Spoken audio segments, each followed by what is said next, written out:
থাকবে না, ইউক্রেন আর থাকবে না। কারণ আজকে যেই ঘটনা ঘটছে, এই ঘটনার পর পুতিন কাকু যে কি খেলা দেখায় ইউক্রেনে, আমার ধারণা যে আগামী 24 ঘন্টা ইউক্রেনের মধ্যে একটা মহা কেয়ামত ঘটবে। কারণ যুদ্ধের এই 3 বছরের মধ্যে সবচেয়ে বড় ভয়াবহ হামলা আজকে রাশিয়ার রাজধানী মস্কোতে হয়ে গেছে। ইভেন এমন একটা সময় ঘটনা ঘটলো যখন জেলি আমেরিকার কাছ থেকে প্রত্যাখ্যাত হলো। ইউরোপীয় ইউনিয়ন একজোট হইয়া, বিশেষ করে যুক্তরাজ্যের নেতৃত্বে, ইভেন আপনার জার্মানি ফ্রান্সের নেতৃত্বে একটা বড় ধরনের সামরিক সহযোগিতা পেয়েছে।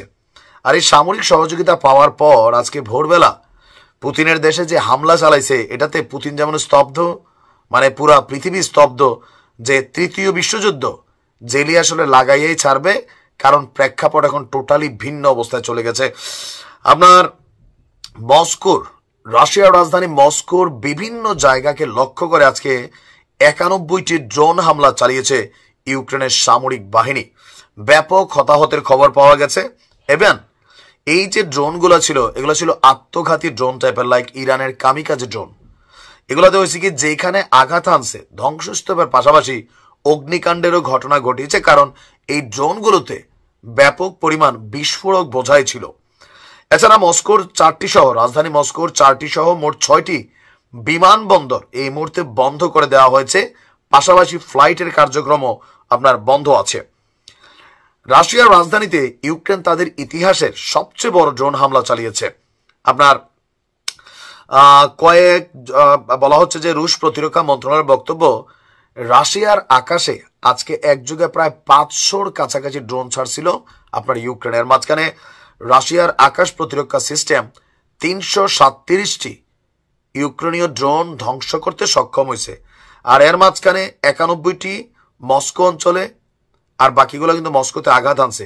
কুরস্কে, আপনারা জানেন যে কুরস্কে ইউক্রেন তাদের নিজের দখলদারিত্ব বজায় রাখতেছিল। ওই যে মাঝখানে ঢুইকা রাশিয়ার এই অঞ্চলটা দখল করছিল। পরবর্তী সময় রাশিয়া আবার যুদ্ধের মাধ্যমে বিভিন্ন গ্রাম তারা পুনর্দখল করেছে, কিন্তু এখনো একটা বড় অংশ আপনার ইউক্রেনের দখলে আছে। তো যেই অঞ্চলগুলো রাশিয়া পুনর্দখল করছে, ওই অঞ্চলগুলোকে ইউক্রেন আবার নিজেদের দখলে আনার জন্য ব্যাপক ড্রোন হামলা চালিয়েছে। আর মাঝখানে 126টা কুরস্কে মারছিল, এগুলা ধ্বংস করা হয়েছে। আপনার রয়টার্স বলছে 3 বছর ধরে চলা যুদ্ধের অবসানে সম্ভাব্য শান্তির জন্য সৌদি আরবে যখন মার্কিন প্রতিনিধি দলের সাথে দেখা করার প্রস্তুতি নিচ্ছে রাশা, ঠিক ওই মুহূর্তে কুরস্কের অঞ্চলে হাজার হাজার ড্রোন হামলার ঘটনা আজকে ঘটল। মস্কোর মেয়র বলছেন, আকাশ প্রতিরক্ষা ব্যবস্থা এখনো শহরের উপর আক্রমণ প্রতিহত করছে। রাশিয়ার এই রাজধানী শহরের আশেপাশের অঞ্চলে কমপক্ষে 2 কোটির উপর জনগণ আপনার বসবাস করছে। মস্কোর উপর শত্রু বাহিনীর মনুষ্যবিহীন এর চেয়ে সবচেয়ে বড় আক্রমণ এ পর্যন্ত আর রাশিয়া দেখেনি।